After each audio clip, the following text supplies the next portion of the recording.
Salam kesejahteraan, salam kebebasan.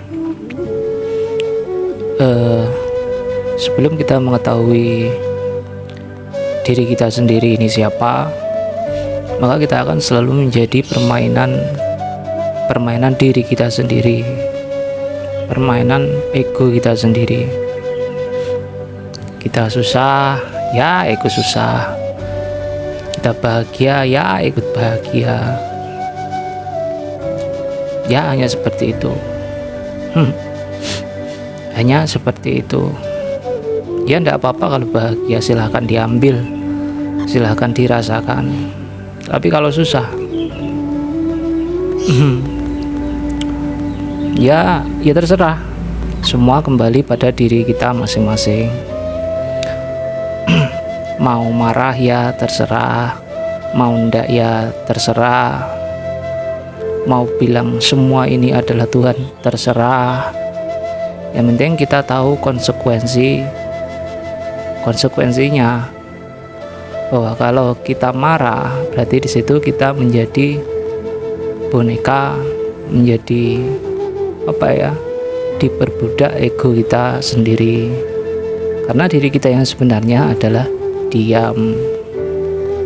Ya hanya seperti itu. Dalam khasanah Jawa ada eling lan waspada. Eling itu ya siapa diri kita, bahwa kita ini bukan pikiran itu, bukan perasaan itu, bukan keinginan itu, bukan tubuh itu, melainkan diri kita ini adalah penguasa keempat-empatnya itu. Waspada kalau kita ini sewaktu-waktu bisa tertarik oleh ego kita sendiri, dan kita berpikir, merasa, berkeinginan dan bla bla bla bla bla. Dengan kita bermain dikendalikan oleh ego kita, maka ya di situ kita ya terserah. Kita ngapain terserah. Dalam khasanah Jawa lagi ada cipta rasa karsa. Kalau dalam bahasa kerennya ada frekuensi, vibrasi, ya seperti itu. Itu adalah sesuatu yang sama yang selama ini kita abaikan, bahwa ketika kita berada dalam posisi ego kita, nafsu kita, maka kita bermain-main dengan frekuensi dan vibrasi cipta rasa. Frekuensi itu ibarat kita menggambar ya, dalam pikiran ini menggambar apa? Menggambar pemandangan kayak. Nah, dari situ kita pasti memiliki sebuah rasa. Apakah rasa itu bisa sejalan atau mendukung gambaran kita? Kalau rasa, cipta rasa, pikiran dan rasa itu sejalan, saling mendukung, maka ya dia menjadi aku yang baru dan tersimpan di dalam pikiran bawah sadar kita. Dia menimpa aku yang lain. Dan apakah cipta rasa, keinginan, rasa, atau frekuensi vibrasi kita ini sudah sejalan, sudah saling mendukung? Ya tidak. Karena kita memang sudah terbentuk seperti itu, terbentuk berlawanan dengan keinginan. Terbentuk sebagai aku yang lemah, aku yang berkekurangan, aku yang seperti itulah. Menjadi aku yang seperti itu.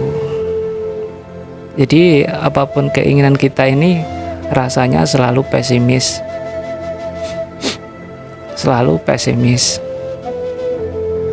Misal aku menginginkan ini itu, ingin itu, apa, harganya mahal, rasanya seperti apa. Jadi bertolak belakang antara cipta, rasa.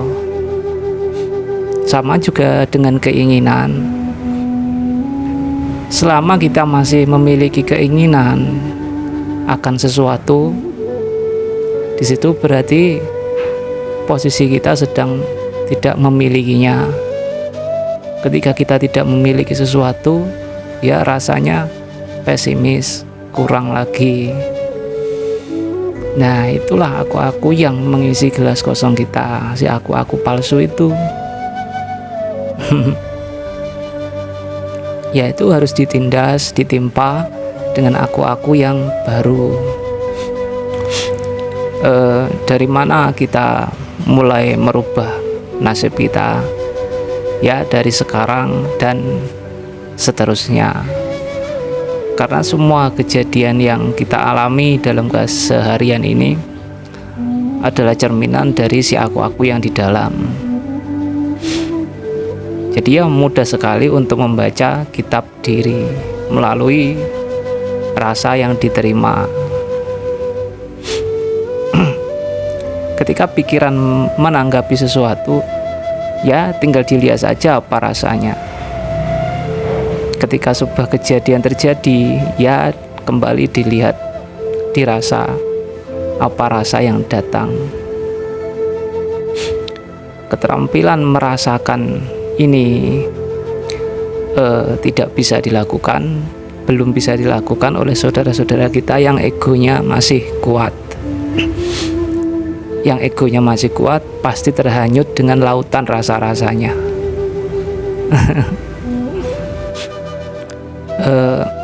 Merubah nasib ini juga sama seperti kita menanam pohon.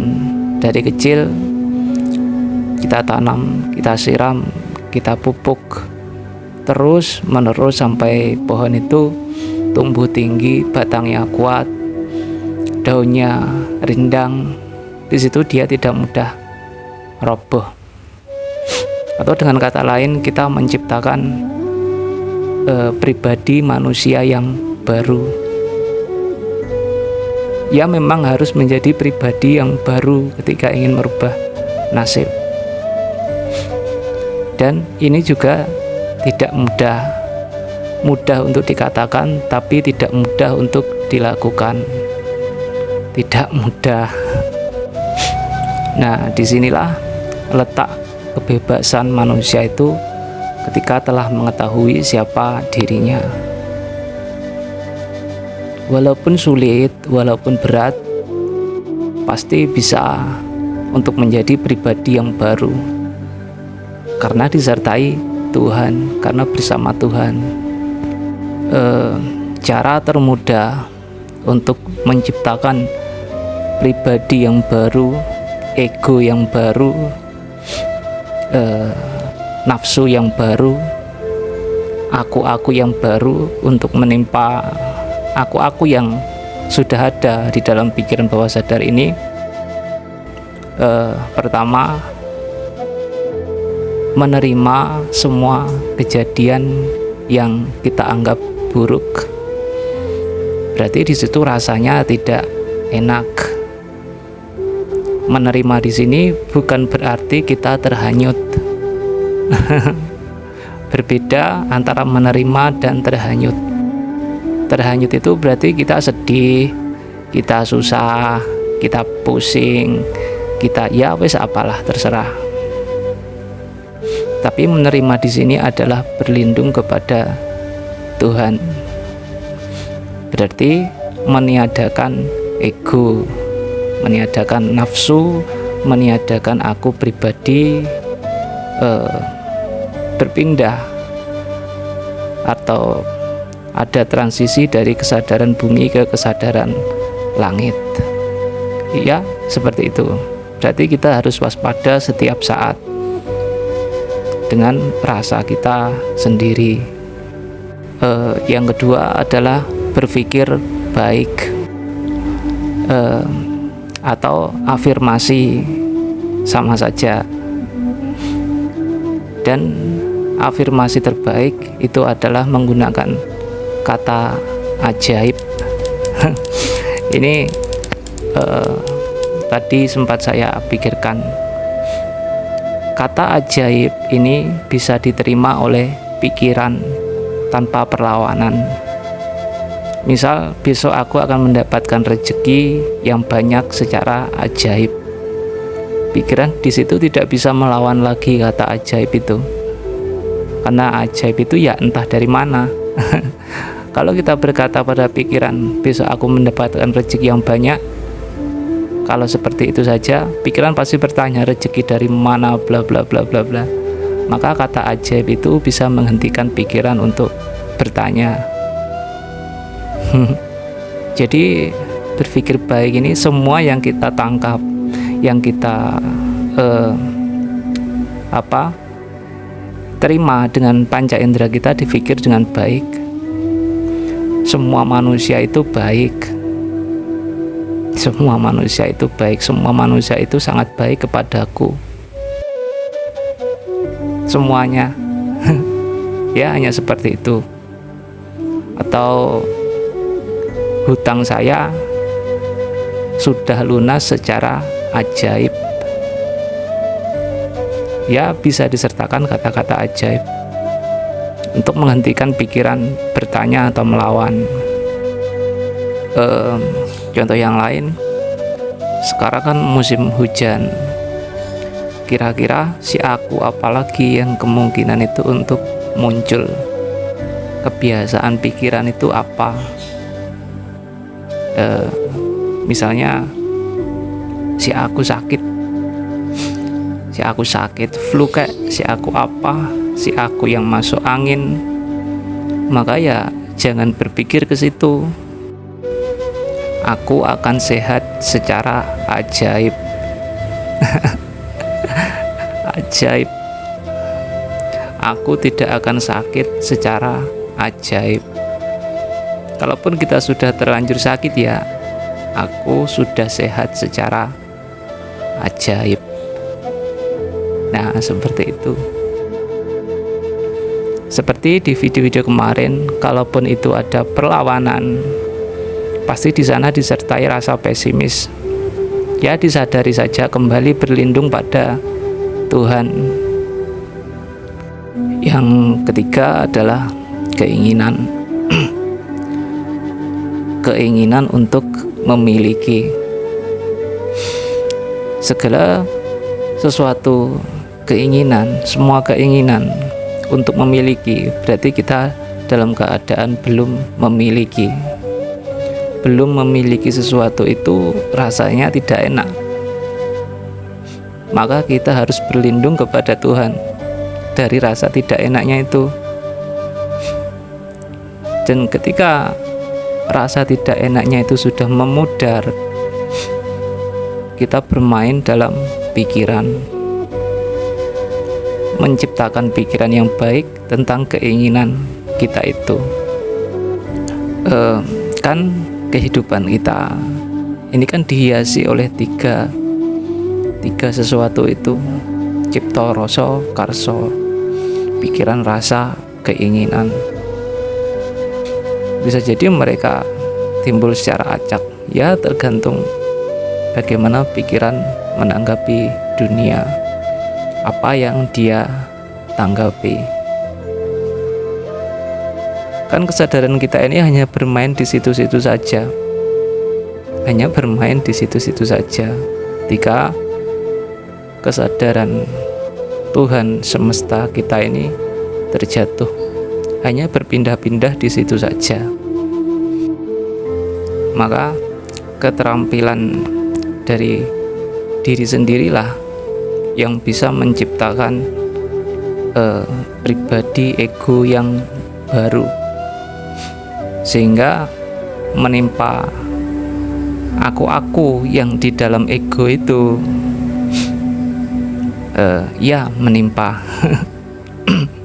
sehingga dunianya pun akan berubah seiring perjalanan hidup kita.